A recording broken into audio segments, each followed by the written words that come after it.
Hey guys, welcome back. Last week I traveled to the LA Auto Show and got to see a lot of cool cars as well as see some new concept cars. So I will be going over some of the highlights that I saw. So the first thing that I learned was that the Chrysler 300 is getting the axe in 2020, as well as various Cadillac models. This means that the age of affordable American luxury sedan is dying in favor of SUVs. Another interesting thing that I've heard before but was confirmed is that Ford is producing the GT500 Mustang in 2020. A Ford rep said that it will be the fastest production vehicle ever made by Ford. Now, I want to talk about the Jeep Gladiator.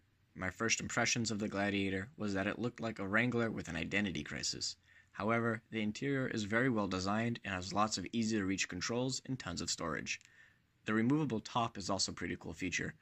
The exterior styling is highly similar to the Wrangler, just with a small truck bed. However, one thing I found highly disappointing was the engine Jeep decided to go with.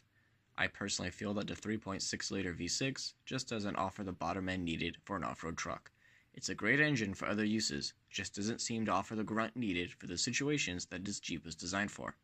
However, it does make use of what it has with its low-end gearing and Dana axles. Jeep is planning to release a 3.0 Eco Diesel with the Gladiator. That should offer much better torque, but I was hoping for a new inline-six gas engine that would work well in this Jeep, as well as other Jeeps, light-duty Rams, and possibly the Durango.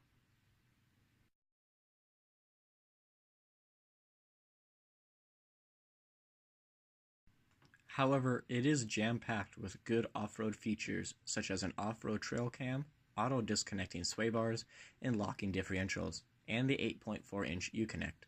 However, many of these features are only available in the top-tier models, making the Gladiator a very pricey truck.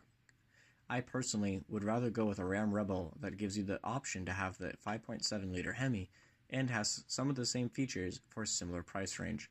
However, coming off my 1994 Wrangler, any of these features is a considerable upgrade. As for the rest of the American branch of FCA, they really didn't have much else. A few Chargers and Challengers, a cut-open Hellcat engine, a Durango, and the new Red-Eye Hellcat. But that was roped off, so you couldn't even really get that close to it. However, you could see a lot of the unique features, including the red eyes and the Hellcat badge, and the twin snorkel hood. I personally am not a huge fan of this hood, but it has grown on me a little, and the more I see it, the more I come to appreciate it.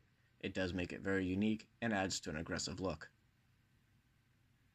One thing I have discovered that I am not a huge fan of is the wide-body kit, found on the Hellcats, Red Eyes, and now the new Scat Packs. To me, the wide-body look looks cheap and bolted on. It's not built into the body, as I feel it should be, and while from a distance it looks really good, the closer you get, the more of a plastic and cheap look it has. Hopefully this is something that either the aftermarket or Dodge can fix as time goes on.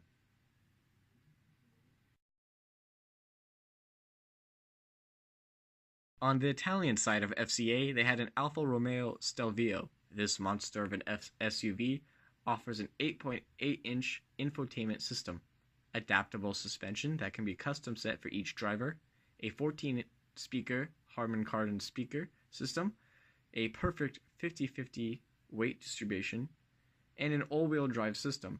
This SUV comes standard with a tiny twin-turbo 2.9-liter V6 that produces a monstrous 505 horsepower, 443 foot-pounds of torque, pushing it to a top speed of 176 miles per hour, and a 0 to 60 of just 3.6 seconds.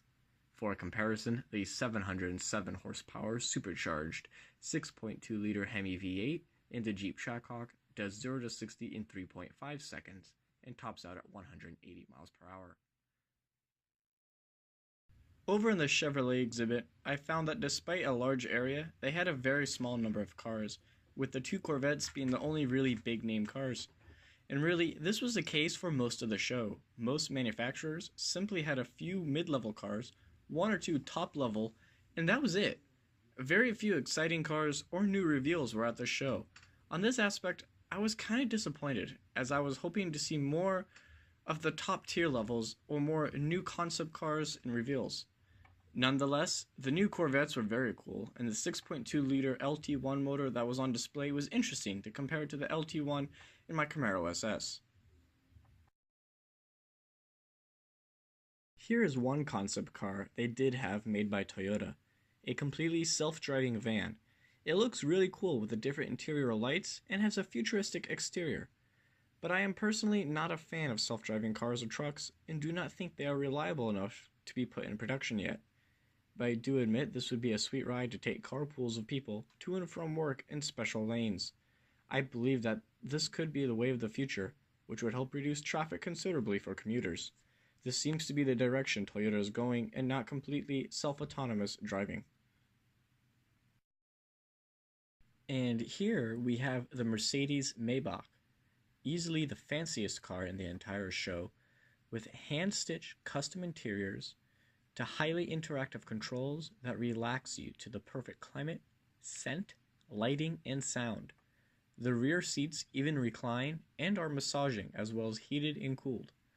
This model, the 650, had a bi-turbo V12 that was handcrafted and produces 621 horsepower and 738 foot-pounds of torque. The best part about that is that it produces the peak power at the low RPM of only 2,300 RPMs, giving an effortless and smooth acceleration. But if you do need to go quickly, this big sedan can get to 60 miles per hour in just 4.6 seconds. Not bad for a car that has scent infusers in its air conditioning system. I personally love big luxury sedans, and this is the pinnacle of that genre. I would be torn if I would want to drive this or simply be chauffeured around while in the back seat. Either way, this car was easily one of my favorites, not to mention I just love the name, Maybach. Unfortunately, the rest of the car show really didn't have much that stood out to me. Even the custom cars that were in the garage didn't have much going for them, so here are some quick clips from a few that managed to catch my eye. I'm hoping for more in next year's show, but I still had a great time and I'm glad I went.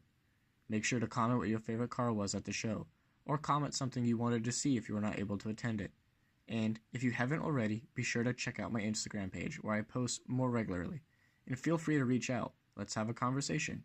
What do you think of the Jeep Gladiator? Is it trying to be something it's not?